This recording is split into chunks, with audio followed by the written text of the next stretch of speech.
میں ملک عظمت صاحب آپ سے ابتدا کرتا ہوں. بہت ساری چیزیں ابھی ابتدائیے میں نے آڈینس کی نظر کی ہیں اور بڑے معاملات ہیں پاکستان کے. کچھ ہمارے اپنے ایشوز ہیں جو ہمیشہ سے تھے, ہمیشہ رہیں گے, اور کچھ نیشنل ایشوز ہیں. پاکستان کی سالمیت کی بات ہے, پاکستان کے وہ معاملات جہاں پر پوری قوم یونائٹ ہو جاتی ہے ہمہ وقت, اور جس طرح سے ایک آواز آئی. تو سب سے پہلے تو اس پہ کامنٹ کریں. اور دوسرا, جو پیپلز پارٹی کے چیئرمین ہیں بلاول بھٹو صاحب, وہ سفارتی کمیٹی کو لیڈ کریں گے اور پاکستان کا موقف دنیا کے سامنے رکھیں گے. یہ ایک بڑی کامیابی ہے پاکستان کے لیے, اور یقینی طور پہ وہ اس کا پورا حق ادا کریں گے. اس حوالے سے آپ کیا کہیں گے, پھر ہم آگے بڑھتے ہیں ڈسکشن میں. جی بہت شکریہ. آپ نے بہت بنیادی سوالات سامنے رکھ دیے. دیکھیں, سب سے پہلے تو میں اپنے افواج پاکستان کو خراج تحسین پیش کرتا ہوں جس بہادری کے ساتھ انہوں نے ہندوستان کے اس غرور کو توڑ کے رکھ دیا اور پوری دنیا کے اندر ثابت کیا کہ صرف باتوں اور دعاؤں سے ہندوستان اپنا طاقت نہیں دکھا سکتا.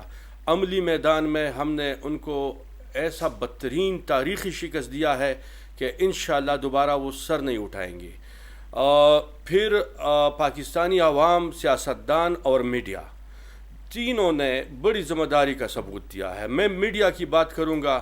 میں نے ہندوستانی میڈیا چینلز کو سنا ہے, یقین کرے اتنا فضول بولتے ہیں, اتنا گالی بکواس کرتے ہیں, اتنے فضول جھوٹ بولتے ہیں, بہت زیادہ جھوٹ بولتے ہیں.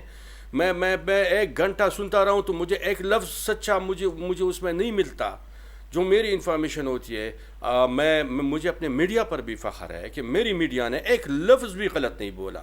ایک جہاز کا اگر مسئلہ ہوا کہ بھئی جہاز گرا یا نہیں گرا تو یہ کہا ہوگا اینکر پرسنز نے کہ جی ہم یہ انفارمیشن کلیکٹ کر کے تو پھر آپ کو بتائیں گے. ابھی ہم نہیں بتا سکتے. اس حد تک ہماری میڈیا بات کر رہی تھی.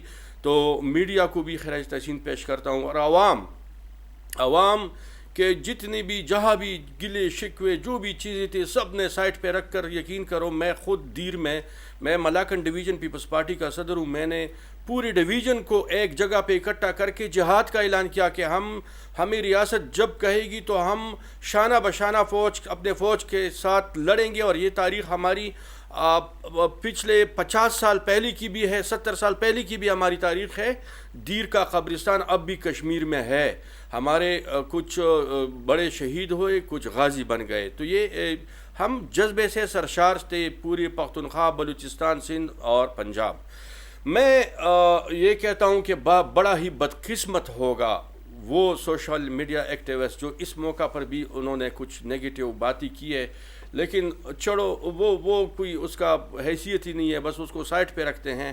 بات یہ کرتے ہیں کہ ہمارے افواج نے زبردست کردار ادا کیا, ہمارا سر فخر سے بلند کیا, ہمارا گرین کارڈ پوری دنیا میں اب جائیں گے آپ تو آپ کو عزت ملے گی. آپ کو جس نظر سے دیکھا جا رہا تھا اس نظر سے اب نہیں دیکھا جائے گا بلکہ عزت کی نظر سے دیکھا جائے گا. اور یہ پوری قوم کی یکجہتی اور افواجی پاکستان کی بہادری کی وجہ سے ہے یہ سب کچھ. دوسری بات میں یہ کروں گا کہ آپ دیکھ لیں تو چیئرمین بلاول بھٹو نے بھی ایک سیاسی سپہ سالار کے طور پر اپنا رول ادا کیا ہے اور ادا کرتا رہے گا انشاءاللہ. جس طرح جنرل عاصم منیر صاحب کو مبارک ہو, پوری قوم کو مبارک ہو, پوری فوج کو مبارک ہو کہ ان کو air marshal, field air marshal کا وہ اعزاز مل گیا, 5واں ستارہ مل گیا. اور انشاءاللہ میں سمجھتا ہوں کہ بلاول بھٹو دنیا کے اندر جا کر ہندوستان کے جھوٹ کو جھوٹ اور اپنے سچ کو سچ ثابت کرنے میں, وکالت کرنے میں کامیاب ہوں گے. اور وہ سیاسی میدان کے جو ہے انشاءاللہ ہیرو بنیں گے, فیلڈ مارشل بنیں گے.